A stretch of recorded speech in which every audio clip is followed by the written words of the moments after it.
DMHO office నుండి వీళ్ళే joining order ఇచ్చారు సార్, హెల్దీగా ఉందని. గ్రామం సమక్షంలోనే వాళ్ళు వీడియో అమ్మ నడిచినట్టు వీడియో తీయడము జరిగింది. నెక్స్ట్ ఎక్కడ ప్రెసెంట్ ఎవరెవరు ఉన్నారో వాళ్ళ సంతకాలు తీయడం కూడా జరిగింది సార్.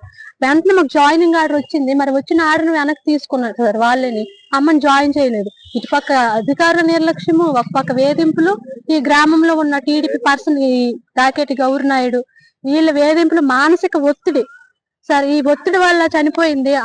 అలాగే కుల వివక్ష కింద సార్, నీకెందుకు ఉద్యోగం, నువ్వేదో వైజాగ్ వెళ్ళి పనులు చేసుకోవచ్చు కదా అని అవమానించడం. మా అమ్మని అవమానించారు సార్.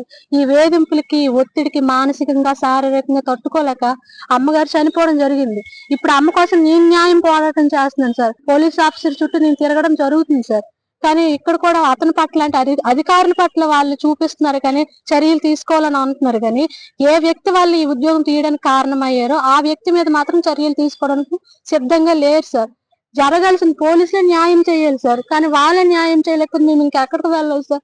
ఇప్పుడు మా అమ్మ ఏదో ఒత్తిడితో ఎలా చనిపోయిందో అదే ఒత్తిడితో ఇప్పుడు నేను చనిపోయేటట్లు ఉన్నాను సార్. నేను తిరిగి తిరిగి తిరిగి నాకు చిన్న పిల్లలు ఉన్నారు సార్. పిల్లల్ని వదిలేసి నేను రోడ్ల మీదకి రావాల్సిన అవసరం నాకు ఏంటి సార్? నా తల్లికి జరిగిన అన్యాయం ఇంకే కుటుంబానికి జరగకూడదని నేను కోరుకుంటున్నాను.